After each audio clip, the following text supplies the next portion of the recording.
ডালিম ফুল, বসন্তকাল মানে ফুলে ফুলে ভরে যাবে। আর এই যে কচি কচি পাতা, কি সুন্দর। এই যে শীতকাল চলে গেলে হচ্ছে, শীতকালে তো গাছের পাতা ঝরে পড়ে, আর বসন্ত আসলে গাছগুলো কিরকম সতেজ হয়ে ওঠে কচি নতুন পাতায়।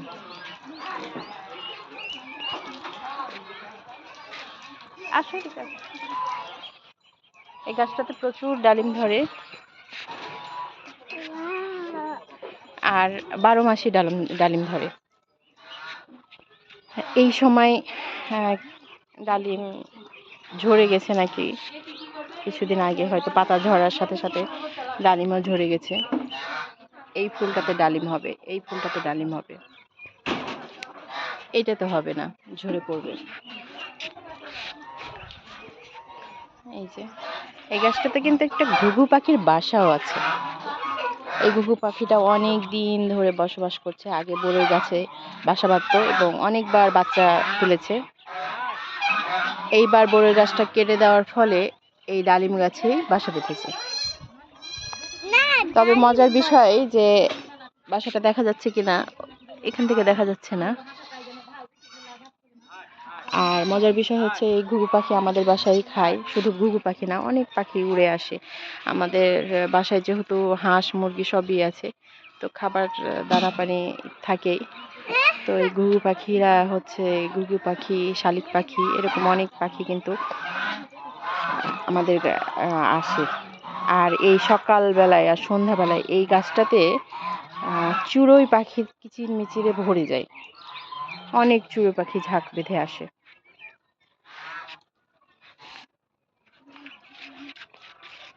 দেখতে সুন্দর লাগছে। এবার হচ্ছে বসন্তকালে এসে প্রকৃতিটাকে যেন মনে হচ্ছে যে নতুনভাবে দেখছি, নতুনভাবে মানে সুন্দরভাবে উপভোগ করছি। আমি কিন্তু ছোটবেলা থেকে অনেক ঘুঘু পাখি পালতাম। আর শুধু তাই না, মানে শালিক পাখির একটা বাচ্চা তাল গাছ থেকে পড়ে গেছিল, তো আমি নিয়ে এসে ওকে যত্ন করে পালতাম। তো ওর মা যেহেতু আমাদের বাসায় আসতো, তো ওর মাও হচ্ছে দিনের বেলায় আহার করে খাওয়াতো, মানে আহার দিত দিনের বেলায়। আমি স্কুল যাইতাম ওটাকে মানে উঠানে রেখে, আর হচ্ছে ওর মা এসে এসে সারাদিন খাবার দিত। তারপরে পাখিটা বড় হয়ে গেছিল।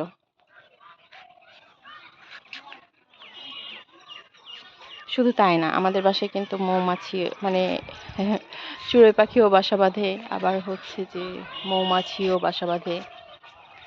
দেখাবো মৌমাছির বাসা অন্য আরেকদিন একটা ভিডিওতে।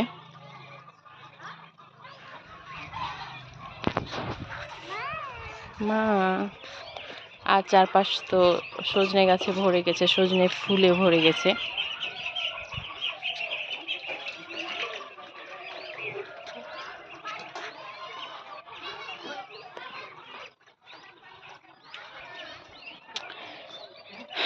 তো বসন্ত ঋতু, ঋতুরাজ বসন্তের শুভেচ্ছা সবাইকে।